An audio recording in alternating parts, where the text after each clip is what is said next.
Kasagaran moubog ra ni mga bata.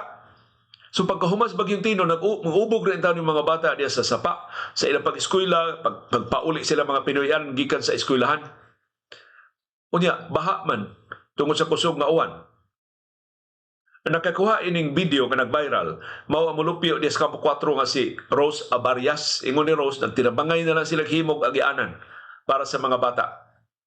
Makitaan sa video na ang mga ginikanan ito sa mga bata nagpala aron nga dili mahugno ang agianan sa mga bata. Ilang pikpik ba ang kahoy, ang lapo aron magian ni taon sa mga bata. Tan-awar ko ng literatuha sa mga bata. Mga bata ba na nga ligoy? Mga bata ba na nga bulakbol sa ilang klase? Wa, dili.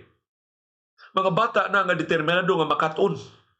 Despite sa limited resources sa ilang mga ginikanan, despite sa congestion sa ilang eskwelahan, despite sa kalayo sa ilang baktasan kada adlaw sa ilang pag-eskwela, tanawa ang ato mga bata. Naningkamot sa pag-eskwela, naningkamot sa pagkaton.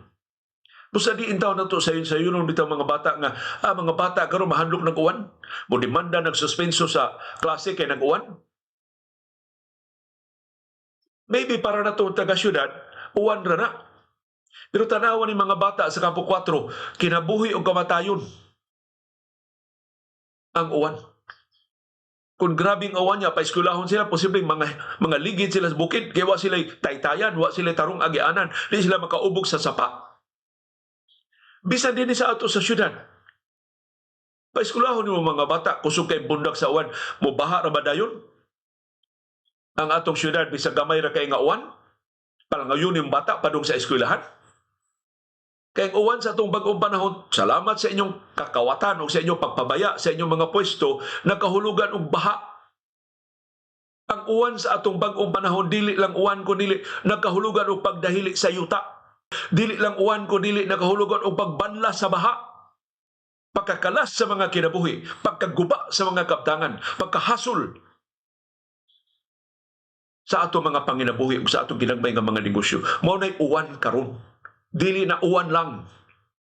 Bisan ordinaryong uwan karon katalagman ng dako ngadto sa ato mga mulupyo nga mahimong makamatay sa ato mga bata ug bisan sa mga dangko. Ayo pa. Hilas-hilas diyang istorya nga uwan ra na. Of course, dili na ito patuyangan og suspenso ato mga klase.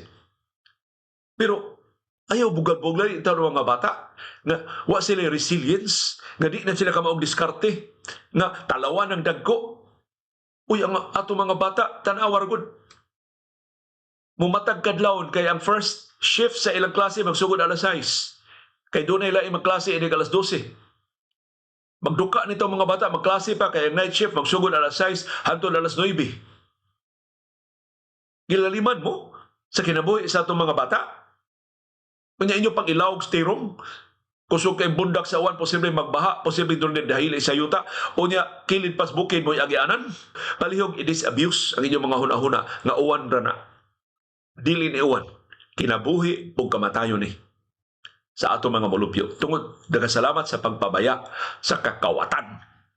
Ining ato mga opisyal sa gobyerno na nagbinuang sa itong mga flood control projects, nagbinuang sa itong mga infrastructure projects, ibis gamiton pagpalambo sa itong mga eskwelahan, mahimong mas accessible ato eskwelahan ngadto sa atong mga mulupyo, gibulsa ang kwarta para unta sa labing dinalian ng mga panginahanglan sa atong katawan.